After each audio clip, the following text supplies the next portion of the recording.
Introduction. They say the worst monsters are the ones you can't explain. The ones that appear when you're just trying to have a good time, when your guard is down, when you're 16 and on spring break with your best friends. For one Reddit user, u/BuBBleBuss, that monster came cloaked in black, faceless, and quiet as the grave. What began as a simple hotel stay turned into a nightmare stitched together by shadows, eerie figures, and whispers in the dark. What follows is their chilling account. True or not, you decide. But remember this.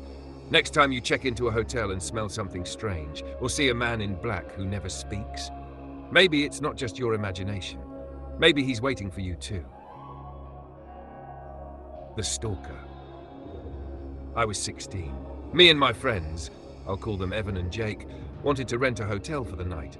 It was spring break. We checked in and entered the room and immediately noticed a funky smell. Still, we stayed.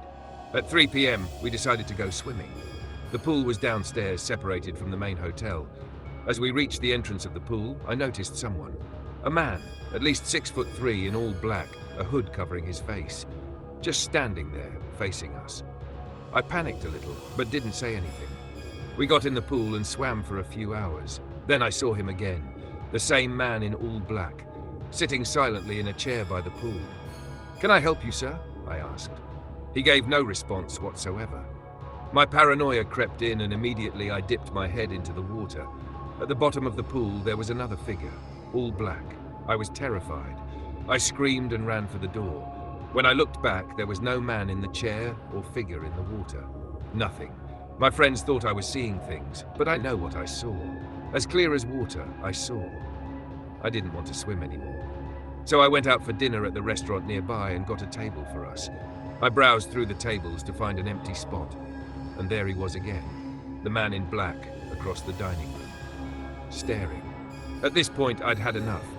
I marched over to confront him and then he was gone. He took off as I was approaching him, but he disappeared in an instant. We had a long day. We were all tired. We were going to have fun, but all of us were so beat that we decided to call it a day. By 10:30 I had dozed off, but later in the night I woke up to some noises. I had just woken up, so it was blurry. I blinked a couple of times to clear my sight, and what I saw is terrifying to say the least. There was a shadow at the end of my bed. I calmed myself down and told myself it was just my hat, that I remembered I had kept there before I went to bed. I fell kind of asleep, but not really. Does that make sense? 30 minutes later, there were more noises. By this point, I had lost all sleep, and I was thirsty, so I reached under the bed for my water bottle. I shuffled my hand around to find and grab the bottle, but what I found was my hat. The hat that I was sure I kept at the end of the bed. I froze. I started to think. How did it get here? I was sure I kept it there. And the noises? What are they? Is someone in my room? Did someone break in? I got up and sat upright on the bed. Then I heard a voice, right next to my ear. "You're a bitch." I jumped out of bed and screamed. It was the two men in black in the room.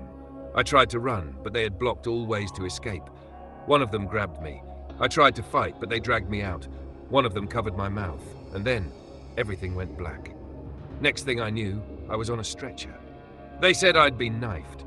Someone saw the men and called for help, but the doctor said no one could catch them.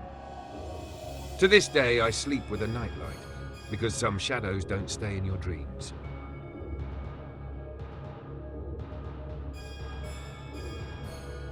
Thanks for watching. If you enjoyed this story, stick around for more horror, mystery, and everything in between. Hit subscribe and join me for the next one. See you soon.